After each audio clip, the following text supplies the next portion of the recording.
AP anganwadi workers and helpers union ఆధ్వర్యంలో Kakinada collectorate వద్ద బహిరంగ ధర్నా నిర్వహించారు. ప్రభుత్వ సంక్షేమ పథకాలను తమకు వర్తింపచేయాలని డిమాండ్ చేస్తూ అనంతరం వినతి పత్రాన్ని జిల్లా కలెక్టర్ షాన్ మోహన్ కు అందజేశారు.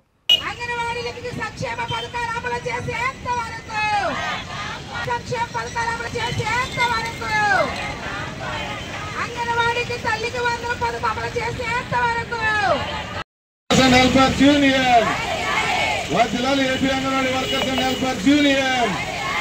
అంగన్వాడీలకు రేషన్ కార్డు, అంగన్వాడీలకు ప్రభుత్వ సంక్షేమ పథకాలు అమలు చేసేంత వరకు, కూటమి నేతలు ఇచ్చిన హామీలు అమలు చేసేంత వరకు, అంగన్వాడీలకు ఎన్నికల ముందు కూటమి నేతలు ఇచ్చిన హామీలు అమలు చేసేంత వరకు. ఈరోజు రాష్ట్ర వ్యాప్తంగా అంగన్వాడీలకి ఎన్నికల ముందు కూటమి ప్రభుత్వం ఏదైతే హామీ ఇచ్చిందో హామీని నెరవేర్చిన పక్షంలో ఈరోజు అన్ని కలెక్టరేట్ల దగ్గర 13 జిల్లాల కలెక్టరేట్ల దగ్గర కూడా ఈవేళ సంక్షేమ పథకాలు అమలు చేయాలని ధర్నా చేయడం జరుగుతుంది. రాష్ట్ర పిలుపు మేరకు అంగన్వాడీ వర్కర్స్కి మొన్ననే తల్లికి వందనం పథకం పడిందండి. కానీ అంగన్వాడీ వర్కర్స్కి తల్లికి వందనం పథకం పడలేదు. వర్కర్స్ 11,500 ఇస్తున్నారు, హెల్పర్స్కి 7,000. హెల్పర్స్ పిల్లలకు కూడా తల్లికి వందనం పథకం రాలేదు. మరి హెల్పర్స్ జీతం 7,000 రూపాయలు ఇస్తుంది గవర్నమెంట్. మరి హెల్పర్స్ కూడా తల్లికి వందనం పథకం రాలేదు.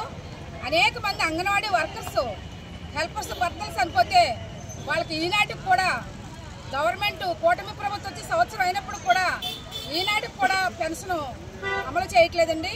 వర్కర్ కూడా పెన్షన్ అర్హురాలు లేదు, హెల్పర్ కూడా అర్హురాలు లేదు.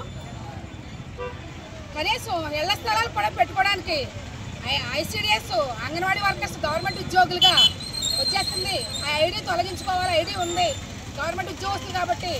మీ ఇళ్లలో ఉన్న పిల్లలకి తల్లికి వందన పథకం రాదు, మీ ఇళ్లలో ఉన్న ముసలిళ్ళకి వృద్ధాప్య పెన్షన్ రాదు, మీరు వికలాంగులైనా మీకు పెన్షన్ రాదు, మీ పిల్లలకు పెన్షన్ రాదని సచివాలయాలకు వెళ్తుంటే అంగన్వాడీ వర్కర్లు చెప్తున్నారటండి.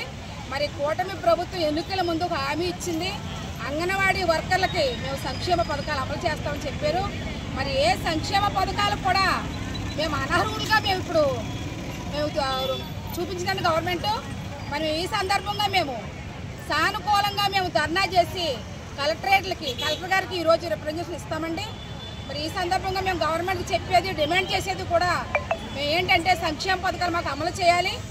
సంక్షేమ పథకాలు అమలు చేయలేని పక్షంలో మాకు గౌరవ వేతనం కాకుండా కనీస వేతనం అమలు చేయాలండి. కనీస వేతనం 26,000 రూపాయలు అమలు చేయాలి. అమలు చేయలేని పక్షంలో మాకు సంక్షేమ పథకాలు అమలు చేయాలండి. తల్లికి వందన పథకం కూడా అమలు చేయాలని మేము ఈ సందర్భంగా డిమాండ్ చేస్తున్నాం. D Padmavathi, anganwadi workers helpers union జిల్లా అధ్యక్షురాలు.